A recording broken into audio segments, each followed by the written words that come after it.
So one of the things about meditation, it has been described as a radical act of sanity, right? It's a radical act of sanity. And what's difficult about sitting when you first start to practice meditation, what's difficult about sitting still and being silent and being attentive, being aware, more aware than you normally are, what's difficult about that is that you're being with you. You're being with the you that you're usually trying to pretend isn't the way it is. You know, you're not going around during the day and saying to people, man, I'm crazy. You know, my mind's going wild. I'm thinking about this, I'm thinking about that. It's making me feel crazy. I feel agitated. People don't go around sharing that, even though it's the case for everybody, right? People go around being together, looking good, right? Presenting themselves as controlled, right?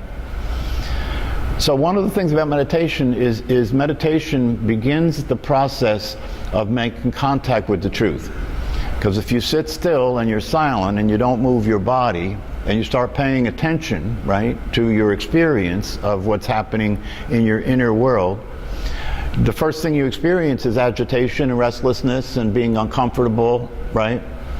Because you start to become aware of the instability of the mind. You start to become aware of the instability of the mind and the body and emotional states. And you start to become aware that these things are happening in your head and in your body, and they're happening to you, and you can't control it and you can't stop it, and it's uncomfortable, and now you're not distracting yourself from it, and you're not doing anything to control it. So you're just sitting with this, and it's uncomfortable, and you don't like it, and you don't want to continue to do it, and for a lot of people that's the end of the whole thing. And they'll say things like, my mind is just too racy, I can't do this, right? But what's happening is, you can say that, and you can say, I don't want to continue practicing meditation because it's too uncomfortable and I don't feel I can control my mind is too racy and so forth. But the thing that you have to understand about that, you can leave and stop practicing meditation, right? But your mind is still going to continue to do that. So you're not going to escape from anything. You may be able to pay less attention to it, because when you meditate, you pay more attention to it. You may be able to pay less attention to it. You may continue to distract yourself from it, but it doesn't change the fact that it's still happening. And it's what keeps you up at night. It's what causes your relationships not to work. It's what causes your body to age early, right? It causes all kinds of stress issues in your body and so forth. So one of the things about the practice of meditation that's important to understand is that you can't hide, you can't run. There's nowhere to escape from. Wherever you go, you'll be bringing the mess with you, right? And no matter how much you try and change your life, what won't change is the internal craziness. Right, so people do all kinds of things to try and change their life. They try and change their relationships, right? They try and change where they live. They try and change their jobs. They try and change their body. They try and change the way they look, right? And none of it works. None of it works. So the question about practicing meditation is, are you willing to begin to make contact with what's really going on and start to deal with that, start to consider what's possible? Because one of the things that's being offered by the practice of meditation, and in particular the teachings that are behind the practice, is that there is a possibility for anybody who's willing to make the commitment, there's a possibility of escaping the suffering. And a lot of the wisdom traditions, that's what they're teaching, that there's a possibility to escape from the suffering.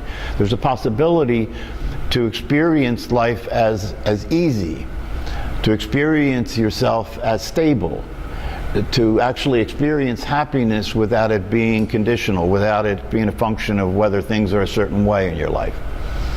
So the teachings and the teachers talk about this, and the people in the wisdom traditions that were called gurus, right, are considered people who have achieved that, right? People who are experiencing this freedom, this peace, this clarity, this state of well-being, right? They're people who are experiencing that, and so they're viewed as having accomplished something. You know, they're viewed as special people. They're viewed as people who are have a high spiritual development, right?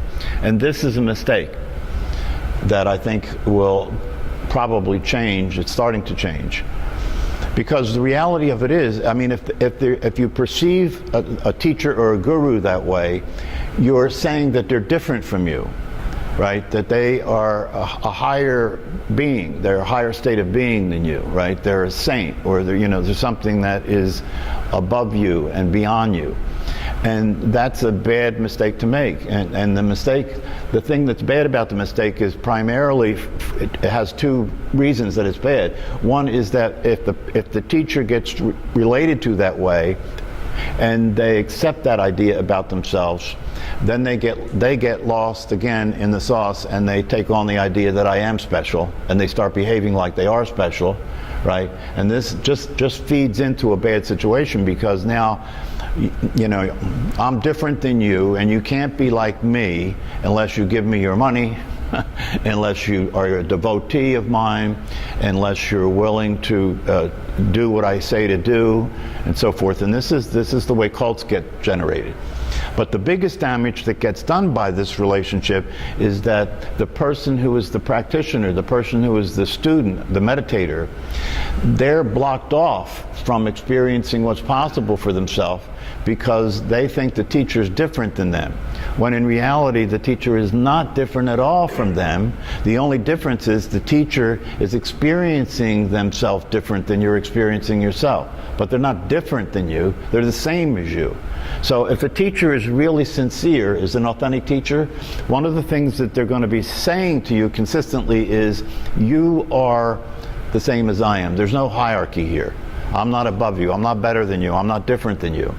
And what this is really about is you're allowing yourself to pursue the realization that that's the case.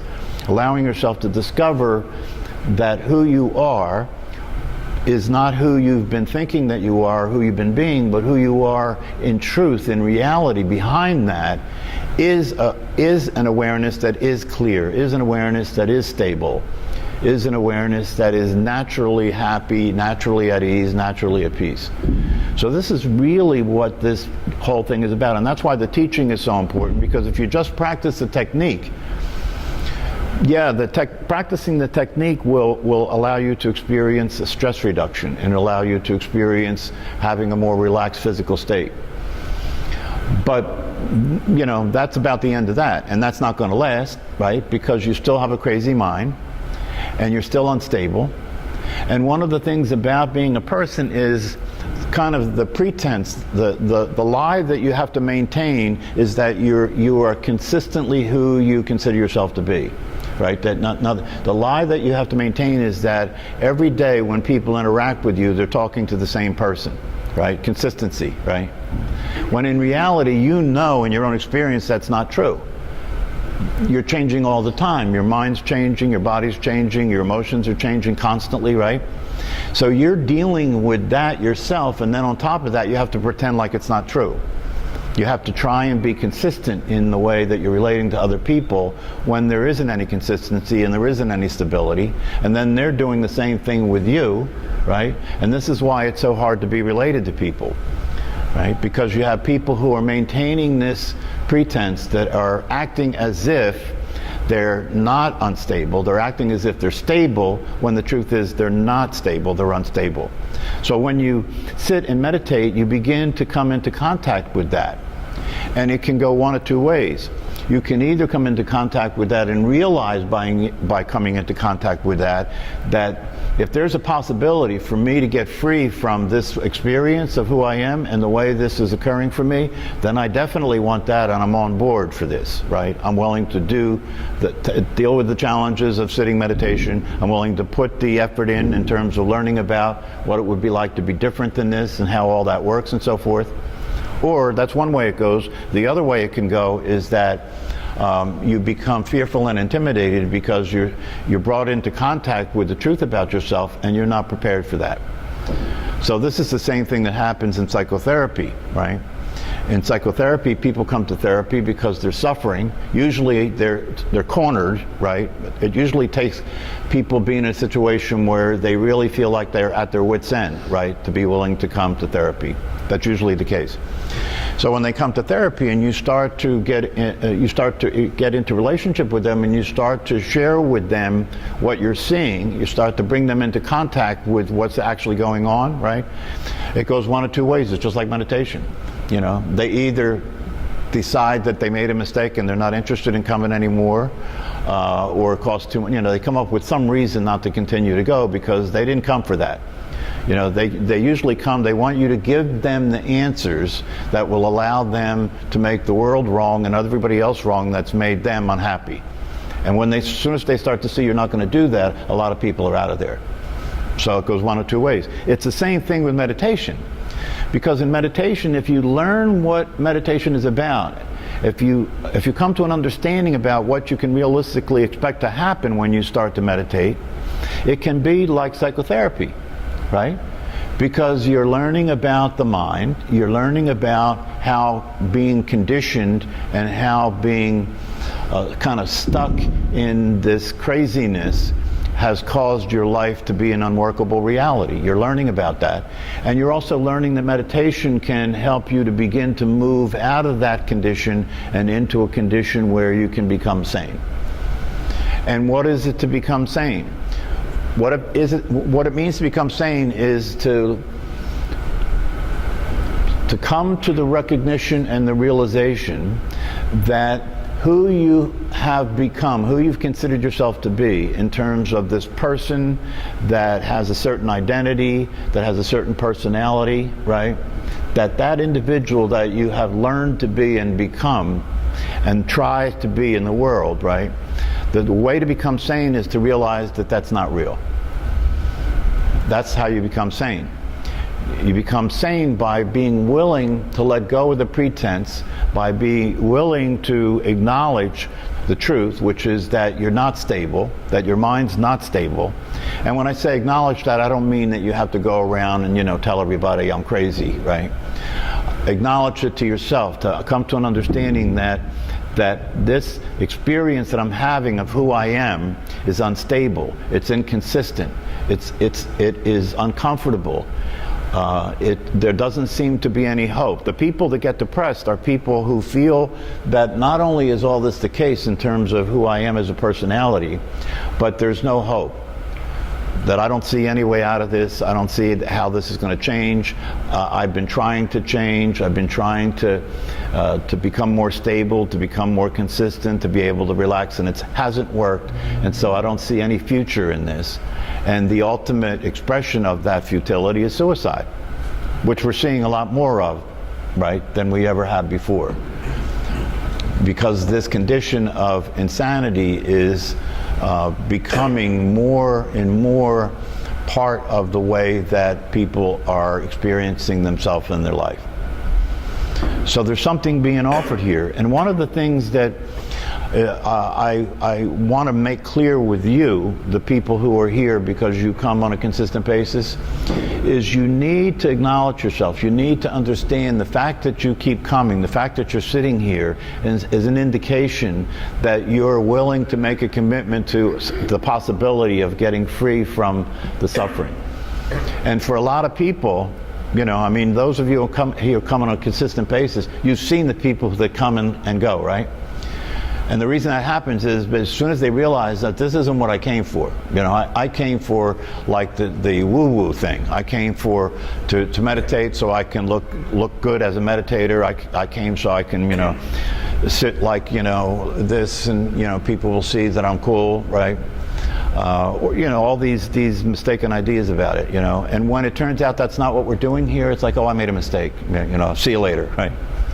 So you need to acknowledge yourself because you've made it through that initial process and you haven't run. You know, you haven't run. There are a lot of people, and I can't emphasize how true it is that you have accomplished something by being able to continue to come to this class on a regular basis, because there are a lot of people that they just couldn't handle that. They just couldn't do that. There are people in my own life that I'm close to that can't handle it. I have a daughter that has got a lot of difficult things going on in her life, and I try and talk to her about this. She can't even hear what I'm talking about.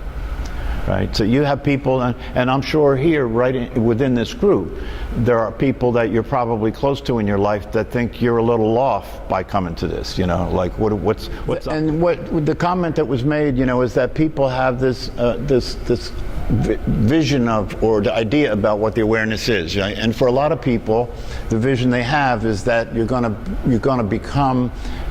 go into this state of bliss. Right, that's the big pitch that the gurus had. You're gonna be a flower person. You're gonna be just a blissful. Everything's wonderful. You love everybody all the time. There's nothing wrong ever. That's nonsense. That's nonsense. The reality of it is, if you begin to experience the truth of yourself as awareness, right, it doesn't change life. It doesn't change anything. Life still goes on the way it is. The body still ages, right? There are challenges in life, situations in life, right? And there are difficulties in life, right? It doesn't change any of that. What it changes is how you're relating to all that, right? Because the way you're relating to all that now allows you to experience a freedom from being identified with the mind, and a freedom from seeing yourself as being affected by all this all the time. Because awareness, this is the thing, awareness, the nature of awareness is like the sky, or it's like space. What happens in the awareness doesn't touch the awareness. Right? So you can still be in a body, you can still have circumstances, you can still be in a life, and things will happen that are easy, and things will happen that are not hard, and things will happen that are hard, things will happen that are uncomfortable. But the way that we kind of talk about that is, the difference is that life begins to appear to be like a movie you're in.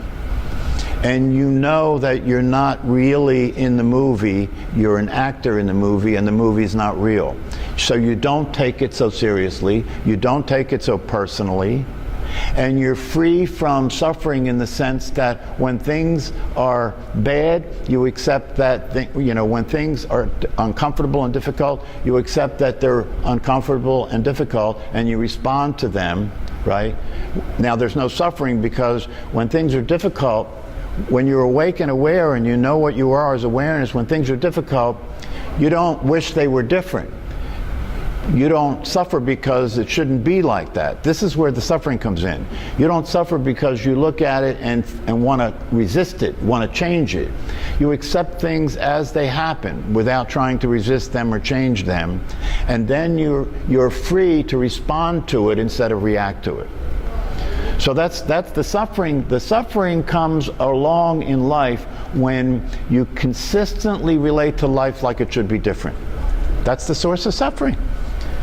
When you consistently relate to yourself like you should be different, that's the source of suffering.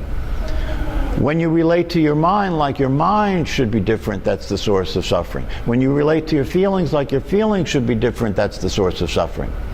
So the difference is when you allow yourself to experience what your life would be like as awareness, awareness doesn't reject anything. Awareness doesn't judge anything. Awareness always allows everything to be the way it is naturally. Always allows everything to be the way it is naturally. And this acceptance is not like just going along, right? It's not going along with it. It's realizing that there's no problem with things being the way they are. It's realizing that when it rains, that's not negative. It realizes when somebody dies that that's not bad. It realizes that when you get sick, that's to be expected. The body gets sick. It's what happens to the body. See, so if you're related to it like, I don't want that to happen, I don't like it, it should be different, it shouldn't happen, I need to control it, right? I need to resist it, right? I need to escape from it, I need to distract that's a suffering life. That's a suffering life.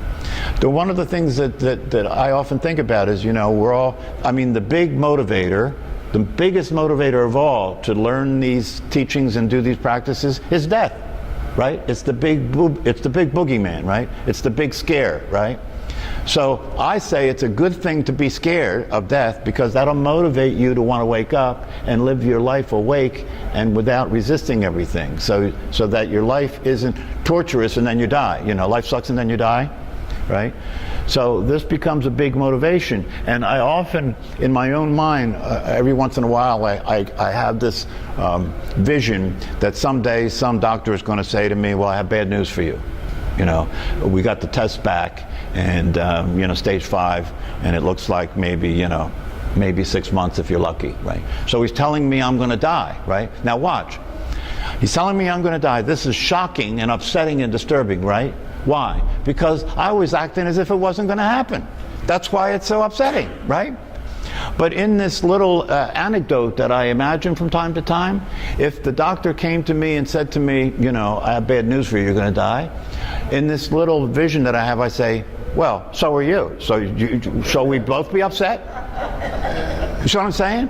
Do you get the joke? It's like people feel bad for somebody that they're going to die, as if that's not going to happen to you, right? I mean, a doctor could diagnose me with a terminal illness and tell me I have 6 months, and he could die before me, right? So you see the joke? It's like we isolate death like it shouldn't happen, and we behave as if it won't happen, and that's why when it does happen, it's like, oh shit. Well, what do you mean, oh shit? You mean you didn't know you were going to die, right?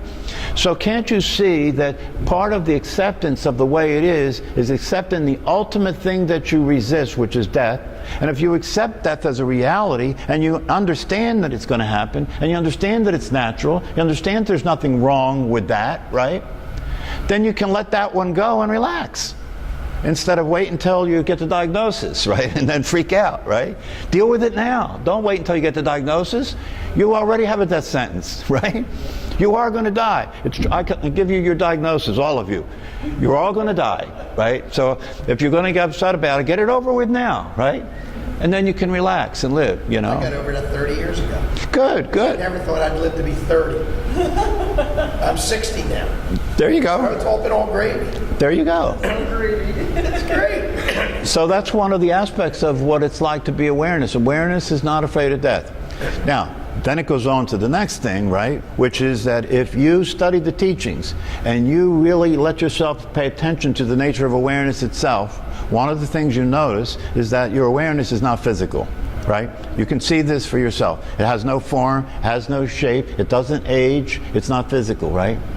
So it stands, so what comes from that, if that's true, right? If that's true, then how can it be that awareness dies? The body dies, that's physical, right? That's subject to time, it's a time body, right?